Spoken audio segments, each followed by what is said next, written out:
আসসালামু আলাইকুম রহমতুল্লাহ বারাকাতুহু। আজকে যেটা নতুন ভিডিও নিয়ে সিয়াম ভাই নতুন একটা ছবি বেরিয়েছে ঈদের ভিত্তে। এই ছবির দুই তিনটা সিনারি মোটামুটি মনে হয় খারাপ। আমি তো জানি না, আমার তো বড় বড় মানুষ বলে খারাপ। শুনেন হ্যাঁ নায়িকা কি বলে। আমরা তো সবাই বড়রাই সিনেমাটা দেখি, অন্যান্য বাচ্চাদের সিনেমা দেখার জন্য তো বাচ্চাদের সিনেমা আছে। জান ভাই আমি পোলাবাইনের ছবি পোলাবাইনি দেখবো, এটা ভালো কথা। আর একটু শুনেন, এখানে কিন্তু কিন্তু কোনো খারাপ সংলাপ বা খারাপ কিছু এমন কিছু নেই যেটা দর্শককে দেখানো যাবে না। এই সিনেমাতে কোনো খারাপ জিনিসই হয় নাই। আমি স্ক্রিনে ভিডিও দিতে আছি, ভিডিওতে দেন। প্রেগন্যান্সি টাইমে আমাদের সেক্স করতে কোনো প্রবলেম নেই তো?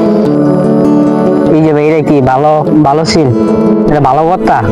মানে আমি কইতে যাই আপনি কইতে যান এটা খারাপ। এইসব জিনিসপত্র খুবই ছোট, খুবই সামান্য, খুবই নগণ্য।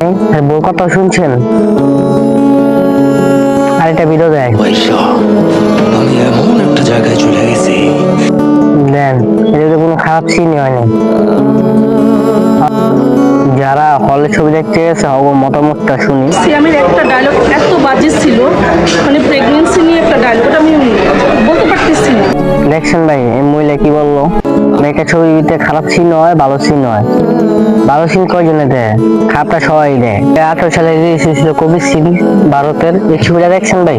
এই ছবি দেখলে এই ছবির কবির আপনি এই ছবি কিছুই দেন না, কিছুই হয় না এই ছবির ভিতরে, বুঝছেন ভাই? ভাই একটা ছবিতে ভালো সিন হয়, খারাপ সিন হয়। যদি আপনি ভালো সিনটা দেন আপনি ছবিটা ভালো, যদি খারাপ সিন ভালো সিন মিলিয়ে দেন পুরো ছবিটাই ভালো। যারা যারা ছবি দেখতে এসে ভালো প্রশংসা করছে আমার ভিডিওটি দেই আইনি স্ক্রিনে দিতেছি। অবভিয়াসলি 100% টাকা উসুল। দেখছেন ভাই এই ভাই কি বললো, এই মহিলা কি বললো? যদি আমার কথা ভুলে থাকে মাফ করে দিন।